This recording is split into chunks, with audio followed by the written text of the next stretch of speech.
ఉన్నటువంటి దాంట్లో టార్గెట్ ఇప్పుడు ఉంటది. పెద్దోళ్ళని చేసుకోమనండి, వాళ్ళు కూడా తీరుస్తారు కదా. చట్టబద్ధంగానే చేసుకోవాల్సిందే. కొట్టడాలు గిట్టడాలకు వచ్చింది అనుకోండి, మొదట్లో బాగానే ఉంటది, తర్వాత ఘర్షణ వాతావరణం ఎక్కడికి వెళ్తుంది. ఇంకోటి ఇప్పుడు వాళ్ళని అరెస్ట్ చేస్తే ప్రతీకారం అన్నటువంటి ఫీలింగ్తో ఇటుకు ఓటేసిన వాళ్ళు రేపు పొద్దున వీళ్ళని అరెస్ట్ చేస్తే పర్లేదంటారా?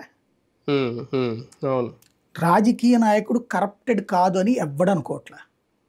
ఇది మనం ఫస్ట్ గుర్తుపెట్టుకోవాలి. తినట్లేదని ఎవ్వడనుకోవట్లా.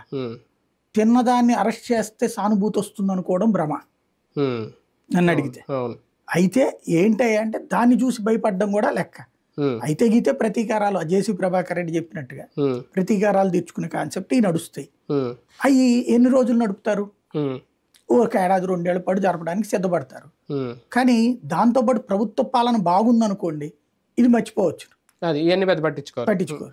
కానీ ప్రభుత్వ పాలన అన్నటువంటి అసలు పరీక్ష అది. ఇంకొకటి లా అండ్ ఆర్డర్ అన్నటువంటి ప్రభుత్వంలో కీలకం.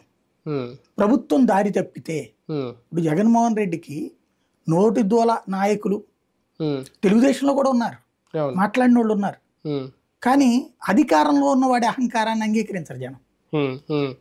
అధికారంలో ఉన్నవాడి అహంకారాన్ని, అధికారంలో ఉన్నటువంటి వాడి దౌర్జన్యాన్ని ప్రజలు అంగీకరించరు. కానీ ఇప్పుడు అధికారంలోకి వచ్చారు కాబట్టి టీడీపీ నాయకులు కానీ మంత్రులు కానీ వీళ్ళందరూ ఓపెన్గానే చెప్పేస్తున్నారు, మేము ఎవరిని వదిలిపెట్టాం అది ఇదని.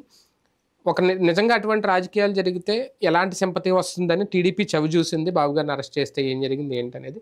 ఈ నాయకుల్ని కంట్రోల్ చేయట్లేదు, చంద్రబాబు గారు సైలెంట్గానే ఉంటున్నారు. మేము కూడా అదే రాజకీయం చేస్తామనే సంకేతమా, లేదంటే అంత ఎక్స్పీరియన్స్ ఉన్న బాబు గారు మౌనంగా ఉండడానికి కారణం ఏంటి? చూడాలి.